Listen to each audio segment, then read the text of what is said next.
नमस्कार, स्वागत है आप सभी का। आप देख रहे हैं सुबह 9 बजे। मैं हूं प्रीति। खबरों की शुरुआत करेंगे हेडलाइंस के साथ।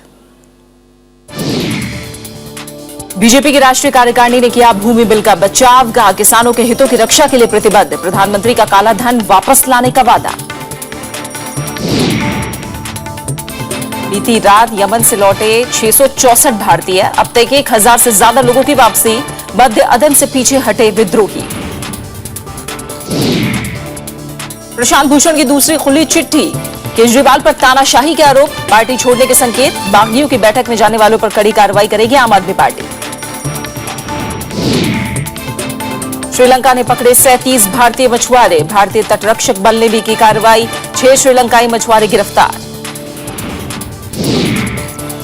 और मियामी टेनिस ओपन के फाइनल में सानिया हिंगिस की जोड़ी, फाइनल में माराकोवा और वेस्नीना की जोड़ी से होगा मुकाबला।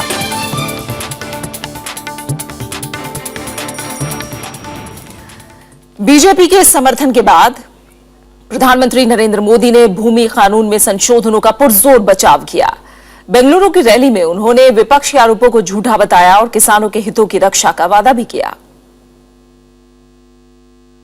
बीजेपी की बेंगलुरु रैली में प्रधानमंत्री नरेंद्र मोदी के साथ बीजेपी के तमाम बड़े नेता मौजूद थे। प्रधानमंत्री ने विपक्ष पर करारा प्रहार किया और कहा कि झूठ फैलाने वाले नहीं जानते कि किसानों के हितों की रक्षा कैसे की जाती है। किसान की जमीन किसान को वापस मिले, इसका बड़ा अभियान चलाना चाहते हैं। ये झूठ फैलाने वालों को मालूम नहीं है किसान की रक्षा कैसे हो। काले धन पर भी प्रधानमंत्री ने विपक्ष को आड़े हाथों लिया।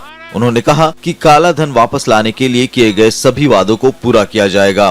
3 साल से दिल्ली में बैठी सरकार सुप्रीम कोर्ट के कहने के बावजूद भी काले धन के संबंध में निर्णय करने को तैयार नहीं थी, एसआईटी बनाने को तैयार नहीं थी।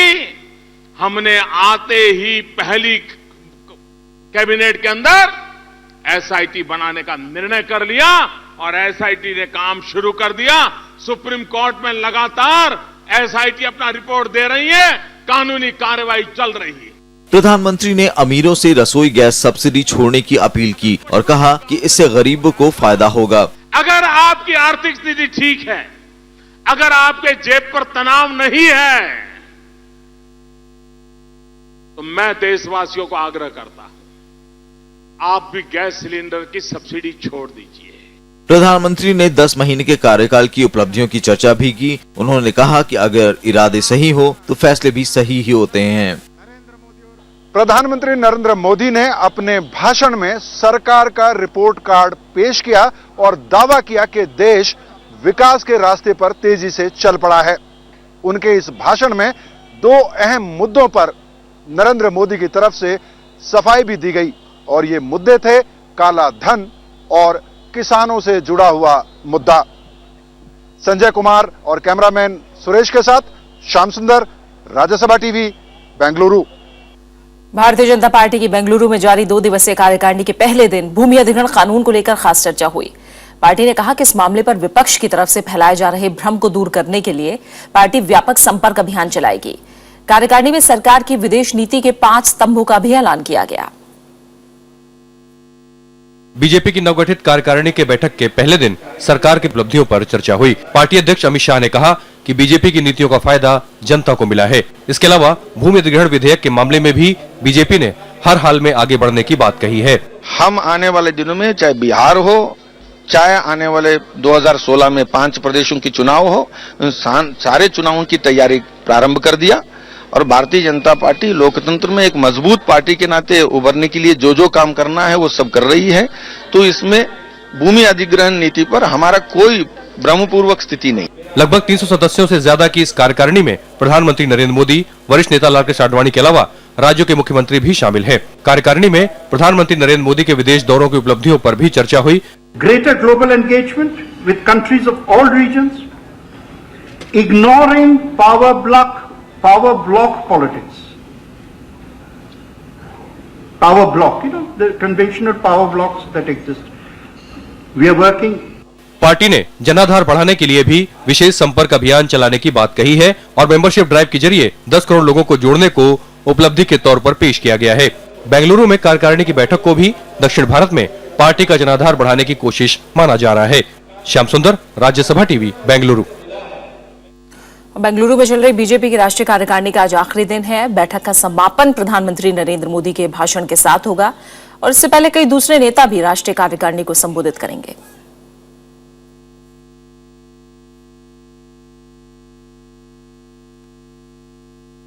तो 2 दिन की कार्यकारिणी की बैठक का आज आखिरी दिन है। कल कार्यकारिणी की बैठक शुरू हुई और जैसी की संभावना थी, भूमि बिल को लेकर बीजेपी ने अपना रुख साफ करने की कोशिश की, ज्यादा से ज्यादा ये संदेश भेजने की कोशिश की कि ये बिल किसानों के हित में नहीं, और विपक्ष की तरफ से जो भी इस बिल के खिलाफ प्रचार किया जा रहा है वो एक दुष्प्रचार मात्र है। जबकि बीजेपी, प्रधानमंत्री नरेंद्र मोदी की सरकार इस बिल को किसानों के हित के लिए और साथ ही देश के विकास के लिए लाना चाहती है।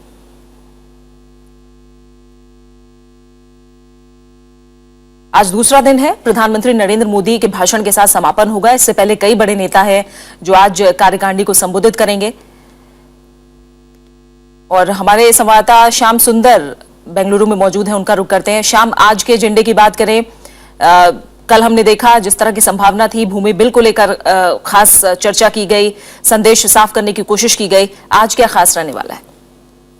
देखिए प्रीति, आज भी जो फोकस होगा वो भूमि अधिग्रहण कानून ही होगा। आज पावर पॉइंट प्रेजेंटेशन बाकायदा दिया जाएगा और जो यहाँ पर डेलीगेट्स हैं राष्ट्रीय कार्यकारिणी की बैठक में, जो लीडर्स यहाँ पर मौजूद हैं, उनको पॉइंट वाइज बताया जाएगा कि अपोजिशन के क्या आरोप हैं और बीजेपी का क्या स्टैंड है और सरकार का क्या स्टैंड है और किस तरह से सरकार के कदम को डिफेंड करना है जनता के बीच में जाकर। और साथ साथ ये भी बताने की कोशिश की जाएगी पावर पॉइंट के जरिए कि किस तरह से जो 2013 का भूमि अधिग्रहण कानून में उसमें कौन से ऐसे मसले हैं जिनको लेकर कांग्रेस को खास तौर पर अटैक किया जा सकता है। खास तौर पर सेक्शन 105 की अगर बात करें, जिसमें 13 कानूनों को इसके अंदर शामिल करने के लिए 1 साल का समय दिया गया था, उसको लेकर भारतीय जनता पार्टी कांग्रेस के ऊपर आरोप लगा रही है कि बड़े जो भूमि अधिग्रहण करना था कॉर्पोरेट्स को, उसके लिए 1 साल की विंडो उस वक्त में छूटी गई थी। तो इस तरह के मुद्दे हैं और कुल मिलाकर आज भी फोकस जो है वो भूमि अधिग्रहण कानून ही होगा, क्योंकि भारतीय जनता पार्टी ये जानती है कि उसने एक हाई रिस्क गेम खेला है, इसको लेकर एक बड़ा खतरा लिया है, क्योंकि आने वाले वक्त में बिहार, पश्चिम बंगाल और उसके बाद उत्तर प्रदेश और बड़े चुनाव होने हैं और जाहिर है कि उसमें विपक्ष जो है इस मुद्दे को उठाने की कोशिश करेगा और ये एक ऐसा मुद्दा है जो जिससे आप मासिस के साथ सीधा कनेक्ट कर सकते हैं, लोगों के साथ जमीन पर सीधा संपर्क साध सकते हैं। जी श्याम, यानी विपक्ष ने सबसे बड़ा हथियार इसी बिल को बनाया हुआ है, इसलिए कोई मौका इस समय बीजेपी सरकार छोड़ना नहीं चाहेगी और इस प्लेटफॉर्म का इस्तेमाल आज भी किया जाएगा। जैसा हमें श्याम बता रहे हैं, पावर पॉइंट के जरिए एक एक पॉइंट को साफ करने की कोशिश की जाएगी आज बीजेपी की तरफ से। बहुत बहुत शुक्रिया आपका श्याम, हमारे साथ जुड़ने के लिए, तमाम बातचीत के लिए। आगे बढ़ते हैं। राष्ट्रपति प्रणब मुखर्जी ने भूमि अधिग्रहण अध्यादेश को दोबारा मंजूरी दे दी है। संवैधानिक प्रावधानों के मुताबिक 5 अप्रैल को इसकी मियाद खत्म हो रही थी। बजट सत्र के पहले हिस्से में 9 संशोधनों के साथ यह बिल लोकसभा से पारित हो गया था, जबकि विपक्ष के विरोध के चलते सरकार ने राज्यसभा में इसे पेश नहीं किया। इसके बाद सरकार ने राज्यसभा के 234वें सत्र का सत्रावसान करके इस अध्यादेश को फिर से जारी करने की राह साफ कर दी।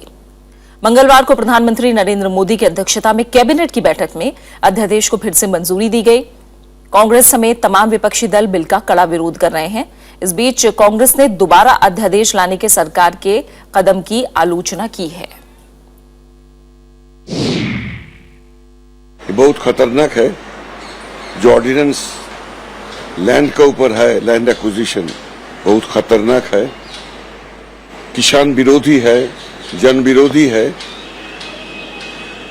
देश का फूड प्रोडक्शन अफेक्टेड हो जाएगा, फूड सिक्योरिटी अफेक्टेड हो जाएगा, इसको खिलाफ लड़ाई होगा। मैं समझ सकता हूं कि पार्लियामेंट्री डेमोक्रेसी के लिए बहुत ही खराब दिन है। ये बिल जब पार्लियामेंट में था, इस पे चर्चा होनी चाहिए थी और तमाम मुद्दे सरकार के सामने हमने रखे, किसानों ने रखे, और पार्लियामेंट्री डेमोक्रेसी में एक पार्लियामेंट के थ्रू एक कोई भी बिल पास होना चाहिए। 14 अप्रैल को बागी नेताओं की बैठक से पहले आम आदमी पार्टी के नेता प्रशांत भूषण ने केजरीवाल के नाम खुला पत्र लिखकर पार्टी छोड़ने के साफ संकेत दिए हैं। उन्होंने पिछले कुछ दिनों की घटनाओं का हवाला देकर अरविंद केजरीवाल को आईना दिखाने की कोशिश की है। उधर पार्टी ने असंतुष्ट नेताओं पर कार्रवाई तेज कर दी है। अरविंद केजरीवाल के नाम खुली चिट्ठी का अंत प्रशांत भूषण ने goodbye and good luck के साथ किया। मतलब साफ है कि भूषण अब उस पार्टी को अलविदा कहने जा रहे हैं जिसके वो संस्थापक सदस्य हैं। इस चिट्ठी में उन्होंने केजरीवाल को अलोकतांत्रिक और पार्टी सिद्धांतों के खिलाफ जाकर काम करने वाला बताया। 28 मार्च को हुई राष्ट्रीय परिषद की बैठक का हाल उन्होंने कुछ इस तरह बयां किया। इस बैठक में राष्ट्रीय परिषद के कई सदस्यों को हिस्सा लेने नहीं दिया गया, बल्कि बैठक में वैसे लोग मौजूद थे जो सदस्य हैं ही नहीं। इनमें विधायक, 4 राज्यों के जिला और राज्य संयोजक, कार्यकर्ता और बाउंसर शामिल हैं। इस बैठक की स्वतंत्र वीडियोग्राफी नहीं कराई गई और पार्टी के लोकपाल को भी नहीं बुलाया गया। 31 मार्च को राज्यसभा टीवी को दिए गए इंटरव्यू में भी भूषण ने कुछ ऐसे ही आरोप लगाए थे। I certainly cannot work with people who think that winning at any cost is the objective of the party. Winning by compromising our principles, winning by having this cult worship and a high command culture in the party. उधर उत्तर प्रदेश के बाद आम आदमी party ने अब पंजाब से वरिष्ठ नेता प्रोफेसर मंजीत सिंह को निलंबित कर दिया है। मंजीत सिंह ने योगेंद्र यादव और प्रशांत भूषण को राष्ट्रीय कार्यकारिणी से बाहर निकाले जाने का विरोध किया था। इससे पहले उत्तर प्रदेश से राष्ट्रीय कार्यकारिणी के 2 सदस्यों को निलंबित किया गया था। पार्टी का दावा है कि असंतुष्ट गतिविधियां अब कम हो गई हैं। पार्टी का गतिरोध लगातार अब खत्म हो रहा है। अब धीरे धीरे लोग पार्टी के अंदर फिर से हम लोग संगठन के काम में, आंदोलन के काम में, किसानों का जो आंदोलन है भूमि अधिग्रहण के खिलाफ, इसको संगठित करने में जुटे हैं पूरे देश के अंदर। तो मुझे लगता है कि 22 तारीख से आपको फिर वो चीजें दिखने लगेंगी। फिर से आम आदमी पार्टी सड़क पे और उसका एक मजबूत संगठन आपको देश के अंदर दिखेगा। आम आदमी पार्टी के असंतुष्ट नेता दिल्ली में बैठक करने जा रहे हैं। पार्टी ने कहा है कि इस बैठक में शामिल होने को अनुशासनहीनता मानकर कड़ी कार्रवाई की जाएगी। Bureau report, Rajya Sabha TV. Goa में छुट्टियां मनाने गए केंद्रीय मंत्री स्मृति ईरानी जब एक नामी शोरूम में गईं, तो वहां चेंजिंग रूम में उनकी नजर एक खुफिया कैमरे पर पड़ी। उन्होंने फौरन इसकी शिकायत की, जिसके बाद पुलिस ने इस मामले में FIR दर्ज करते हुए अब तक 4 लोगों को हिरासत में लिया है। वहीं एथनिक लाइफस्टाइल ब्रांड के शीर्ष अधिकारियों से पुलिस आज पूछताछ करेगी। हाँ, वो उधर चेंज करने के लिए गई थी, तभी वो इमेज तो आ रहा है, इसीलिए तो केस दर्ज हुआ है। और भी बाकी केस लोगों का आ रहा है। वो DVR चेंज करने के बाद, एनालिसिस करने के बाद पूरा पता चल जाएगा। और फिलहाल यहाँ रुक रहे छोटे से ब्रेक के लिए, और ब्रेक के बाद दिखाएंगे परमाणु करार के बाद ईरान में जश्न।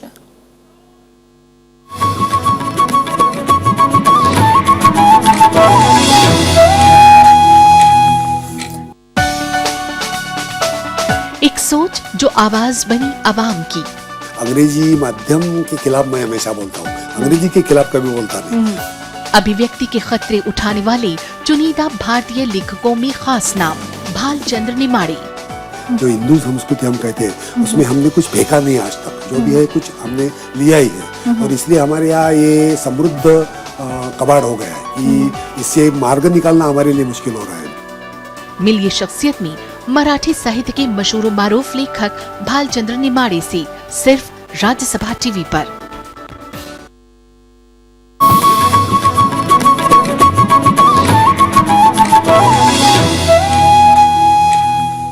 ब्रेक के बाद स्वागत है। ये बात करते हैं मौसम की।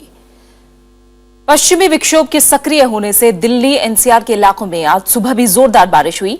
इसके अलावा हिमाचल प्रदेश और उत्तर प्रदेश के कई इलाकों में हुई बेमौसम बारिश ने किसानों की चिंता बढ़ाई है। उत्तर प्रदेश की मथुरा में शुक्रवार को हुई ओलावृष्टि में 10 से ज्यादा लोग जख्मी हुए। वहीं फसलों को काफी नुकसान पहुंचा है। हिमाचल प्रदेश में पिछले कई दिनों से हिमपात यानी बर्फबारी हो रही है और बारिश भी जारी है, जिससे तापमान में गिरावट दर्ज की जा रही है। लेकिन इस बेमौसम बारिश से फसलों को काफी नुकसान पहुंच रहा है। वहीं कश्मीर में बारिश के बाद जमीन धंसने से 4 लोगों की मौत हो गई। डोडा जिले में मकान ढहने से 7 लोग दब गए, जिनमें से 2 के शव निकाल लिए गए हैं, जबकि 5 लोगों का अब तक पता नहीं चल पाया है। वहीं बारामूला जिले में भूस्खलन से 2 लोगों की मौत हो गई। घाटी में फिलहाल बारिश से राहत है, लेकिन पुल और सड़क टूटने से कई गांव का संपर्क टूट गया है। जम्मू कश्मीर में शुक्रवार दिन भर कई इलाकों में तेज बारिश हुई। जगह जगह पानी भरने से लोगों की मुश्किलें दोबारा बढ़ गईं। पुंछ जिले में पुल टूटने से भी लोगों को दिक्कतों का सामना करना पड़ा है। ये पुल एक बड़ी आबादी के लिए यातायात का एक अहम साधन था। जो ब्रिज ये दोनों एरिया को कनेक्ट करता था और जिसमें कम से कम 10 से 15 हज़ार आवाम जो है वो अफेक्टेड हो चुकी है। और आज रात जो इतना बड़ा तूफान आया उससे ये ब्रिज पूरा ही बह चुका है। और मेरी तमाम ज़िला इंतज़ामिया से भी और स्टेट की जो हमारी गवर्नमेंट है उससे ये गुजारिश है कि इस पुल को फौरी तौर पर रेस्टोर किया जाए। तेज बारिश के चलते जम्मू श्रीनगर राष्ट्रीय राजमार्ग तीसरे दिन भी बंद रहा। इस हाईवे पर करीब 1000 से ज्यादा वाहन अभी भी फंसे हैं। प्रशासन के मुताबिक यातायात सामान्य करने की कोशिशें जारी हैं, लेकिन खराब मौसम और तेज बारिश के चलते इसमें रुकावट आ रही है। हम यहाँ 3 दिन से फंसे हुए हैं और यहाँ पे कोई इंतजाम नहीं है ड्राइवरों का। हमारा खाना शाना राशन खत्म हो गया है। हालांकि बाढ़ का खतरा कम हुआ है, लेकिन एहतियात के तौर पर एनडीआरएफ और एसडीआरएफ की टीमें फिलहाल अलर्ट पर हैं। Bureau report, Rajya Sabha TV. और कुछ अहम अंतर्राष्ट्रीय खबरें। श्रीलंका की नौसेना ने अपने जल क्षेत्र में कथित तौर पर मछली पकड़ने के आरोप में 37 भारतीय मछुआरों को गिरफ्तार कर लिया। श्रीलंकाई नौसेना के प्रवक्ता कमांडर इंदिका सिल्वा ने बताया कि शुक्रवार शाम पॉइंट पेड्रो में उत्तरी तट पर इन भारतीय मछुआरों को गिरफ्तार किया गया और 5 नौकाएं भी जब्त कर ली गई। 2 अप्रैल को श्रीलंका के राष्ट्रपति मैत्रीपाला सिरिसेना ने कहा था कि जल सीमा का उल्लंघन करने वाली नौकाओं को उन्होंने जब्त करने के निर्देश जारी किए हैं। भारतीयों को मछली पकड़ने का अधिकार दिए जाने के विपक्ष के दावे को खारिज करते हुए सिरिसेना ने यह बात कही थी। इधर भारतीय जल क्षेत्र में मछली पकड़ने आए श्रीलंका के 6 मछुआरों को भारतीय तटरक्षक बल ने गिरफ्तार कर लिया है। युद्धग्रस्त यमन से सुरक्षित निकाले गए 664 भारतीय देर रात स्वदेश लौट आए। इन्हें भारतीय वायुसेना के 2 विमान से मुंबई और एयर इंडिया के एक विशेष विमान से कोच्चि लाया गया। दूसरी तरफ सेना ने मध्य अदन पर पकड़ मजबूत करते हुए हूथी विद्रोहियों को पीछे हटने पर मजबूर कर दिया है। यमन से बचाकर लाए गए भारतीय नागरिक जब एयर इंडिया के विशेष विमान से लौटे तो चेहरे पर राहत साफ नजर आ रही थी। अपनों की वतन वापसी पर आलम यह था कि बेटे का इंतजार कर रही ये माँ अपने आंसू रोक नहीं पाई। मेरा लड़का अच्छे से आ गया, मेरे को बहुत खुशी है। हम लोग को जैसे निकल सकते उतना हम लोग निकल गए, क्योंकि बहुत प्रॉब्लम्स है। अभी सब जगह पे बमबारी होकर कभी भी रात को 10 बजे 12 बजे के बाद हम लोग बमबारी करते हैं। और सना और एडन जो सिटी है उनको तो उन्होंने पूरा तहस कर दिया। यमन से स्वदेश लौटे भारतीयों ने सरकार और सेना की तारीफ की और सुरक्षित लाने के लिए शुक्रिया अदा किया। ये सभी बीती रात स्वदेश लौटे हैं। शुक्रवार रात 11 बजे C-17 ग्लोब मास्टर परिवहन विमान 179 भारतीयों को लेकर मुंबई हवाई अड्डे पहुंचा। ग्लोब मास्टर का दूसरा विमान 155 भारतीयों को लेकर मुंबई में ही रात 11:15 बजे पहुंचा। वहीं 330 भारतीयों को लेकर एयर इंडिया का एक विशेष विमान रात 12:30 बजे कोच्चि पहुंचा। 3 ships has gone to the ports there, Makalla, Hodeida and Aden. But Makalla port we cannot operate now because it is Al-Qaeda people have captured the control of the port. इस तरह पिछले 2 दिनों में यमन से अब तक कुल 1022 लोगों को भारत वापस लाया गया है। हालांकि अब भी करीब 2000 भारतीय नागरिकों को वतन वापसी का इंतजार है। वहीं यमन से निकाले गए 176 पाकिस्तानी नागरिक भी शुक्रवार को इस्लामाबाद पहुंच गए। अच्छा लग रहा है यहाँ आके। उधर सऊदी अरब के लड़ाकू विमानों ने यमन की सेना के लिए हथियार गिराए, जिसके बाद मध्य अदन पर सेना ने पकड़ मजबूत कर ली है और हूथी विद्रोहियों को पीछे हटने पर मजबूर कर दिया। पाकिस्तान और तुर्की ने भी सऊदी अरब का समर्थन करने की बात कही है। For both Pakistan and Turkey, Saudi Arabia is a close friend. Our two countries agreed that we will stand by Saudi Arabia in its hour of need.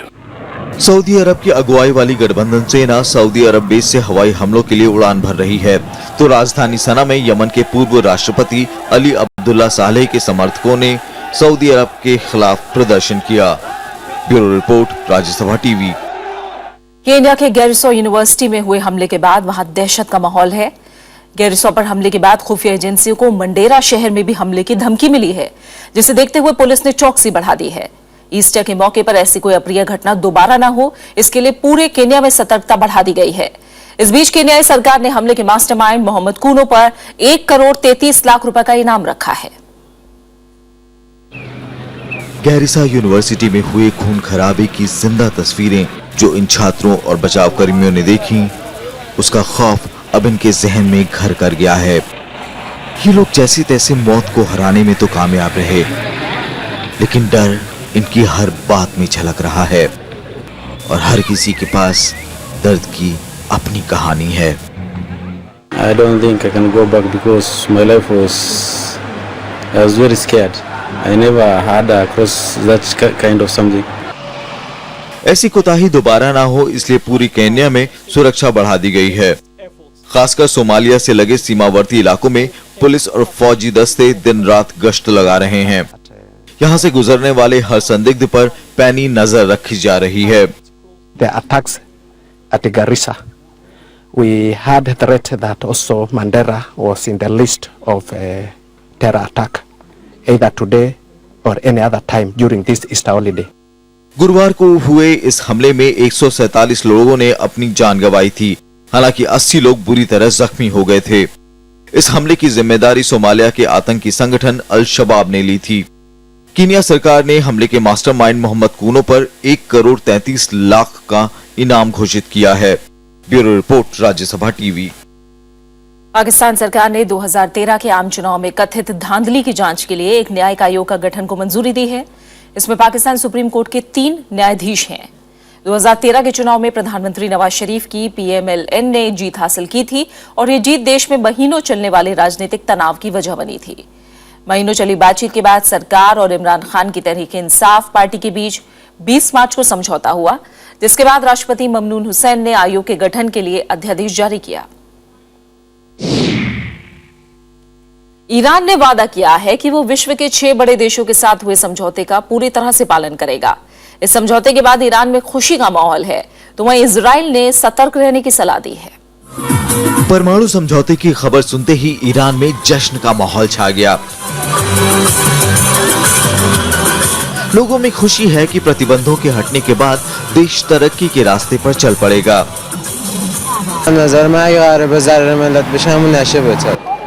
हालांकि कई ईरानी नागरिक समझौते को शक की निगाह से देख रहे हैं।